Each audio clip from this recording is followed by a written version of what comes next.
ঝাড়গ্রাম জেলার কনক দুর্গা মন্দির। আসলে তারানাথ তান্ত্রিকের গল্পতে রজত দুর্গার কথা শুনেছিলাম, সেই থেকেই ভীষণভাবে ইচ্ছে ছিল ঝাড়গ্রাম জেলার এই কনক দুর্গা মন্দিরটা দেখব। কারণ বর্ণনা ছিল একদম এই কনক দুর্গার, যদিও সেটি ছিল রজত দুর্গার উল্লেখ।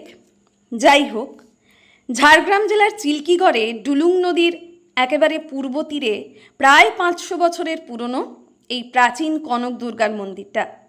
বহু প্রাচীন মন্দির এটি, যার সাথে জড়িয়ে আছে সামন্ত রাজাদের ইতিহাস এবং নানান জনশ্রুতি। 1749 সালে সামন্ত রাজা গোপীনাথ সিংহ এই কনক দুর্গা মন্দির প্রতিষ্ঠা করেন।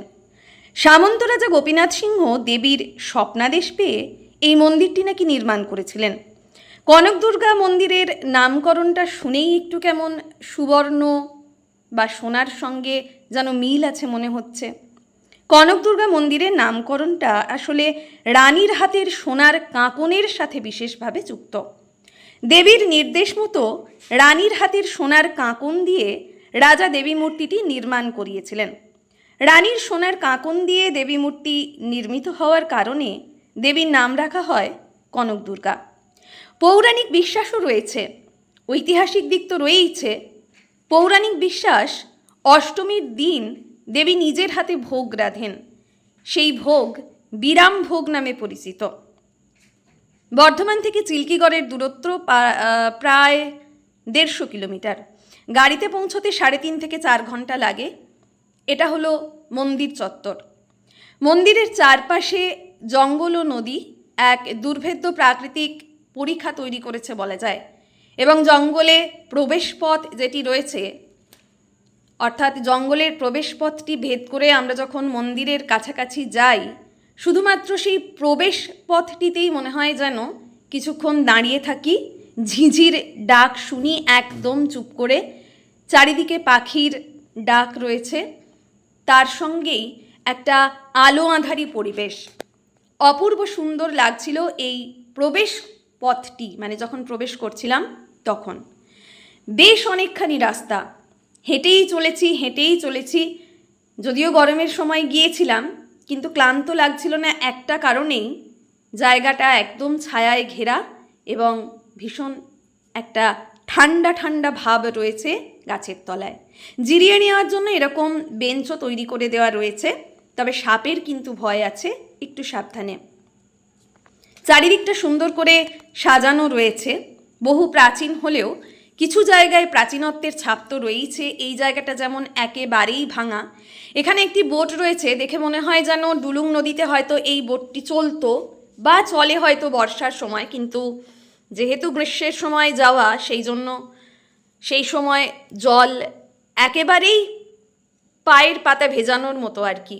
ভারী ভালো লাগছিল, কারণ বালি চিকচিক করছিল। সুন্দর কেয়ারি করা গাছ তো রয়েইছে, তার সঙ্গে ভেষজ উদ্ভিদ কিন্তু অনেক রয়েছে। এখানে দেখা মিলবে অসংখ্য বাঁদরের। তারা ভীষণই নিরীহ প্রকৃতির। প্রত্যেকে মন্দির চত্বরে বেরিয়ে রয়েছে বা বেড়াচ্ছে আর কি নিজেদের মতন করে। এখানে উইয়ের ঢিবি রয়েছে। আর এই যে সেই শান্ত ডুলুং নদী, বর্ষার সময় নাকি জল একেবারে মন্দিরের কাছাকাছি চলে আসে, কিন্তু অন্য সময় বা অন্য ঋতুতে জল এই রকম শান্ত স্নিগ্ধ। দেখলে মনটা এমনিই ভরে যায়। বেশ কিছুক্ষণ মনে হচ্ছিল যেন দাঁড়িয়ে থাকি। কিছুক্ষণ দাঁড়িয়ে রইলাম, জলে হাত ডোবালাম, কিছুটা পায়ের পাতা ভিজিয়ে নিলাম। ভারী সুন্দর জায়গাটা। জঙ্গলের মাঝে ডুলুং নদীর একটি শাখা বা অর্ধচন্দ্রাকৃতি প্রাকৃতিক পরিখা রয়েছে, যাকে স্থানীয়ভাবে আবার বুড়ি ডুলুং বলা হয়। যেখানে ওই বোট বা নৌকা চলতো বললাম, সেই জায়গাটা।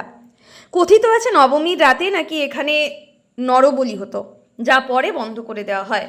এখানে বেশ কিছু হরিণ তৈরি করা রয়েছে, ওগুলো কিন্তু সত্যিকারের হরিণ নয়, তবে এই বাঁদরটি কিন্তু সত্যিকারের। ভাববেন না যে এটাও তৈরি করে দেওয়া, কিন্তু একেবারেই নিরীহ প্রকৃতির। হাতে করে বাদাম খাওয়ালে তারা বাদামও খাওয়াচ্ছিল, এবং তারা যে সেখানকার স্থানীয় বাসিন্দা সেটা বেশ বোঝা যাচ্ছিল। যে সময় গিয়েছিলাম সেই সময়টি যেহেতু একেবারে মধ্যাহ্ন, সেই জন্য একদমই ফাঁকা ফাঁকা ছিল। আর 3.5 থেকে 4 ঘন্টা বললাম সময় লাগে। আর যাত্রাপথের ওই জায়গাটি জঙ্গলমহলের প্রায় প্রতিটি জায়গায়, প্রতিটি এলাকায় ভীষণভাবে ফাঁকা ফাঁকা।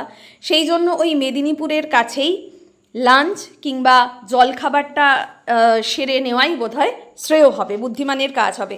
কারণ যাত্রাপথে আর কোথাওই সেভাবে খাওয়ার কোনো জায়গা নেই। এই মন্দির চত্বরে একটি মাত্র দোকান রয়েছে যেখানে আমরা খেয়েছিলাম শুধুমাত্র ডিম ভাজা, চাও পাওয়া যাচ্ছিল না। এখানে রয়েছে লক্ষ্মীনারায়ণের মূর্তি, একদম শ্বেত পাথরের, দারুণ লাগছিল দেখতে, অপূর্ব সুন্দর। শুধুমাত্র ওই কনক দুর্গার মন্দিরটি নয়, মন্দিরের চারপাশের প্রাকৃতিক পরিবেশ থেকে শুরু করে সমস্ত কিছুই অসাধারণ বলা যায়। আমরা তো গিয়েছিলাম প্রখর গ্রীষ্মে, আপনারা বছরের যে কোনো সময়েই ঘুরে আসতে পারেন এই কনক দুর্গা মন্দির। আশা করি তার প্রাকৃতিক পরিবেশও আপনাদের ভালো লাগবে, আর মন্দিরও।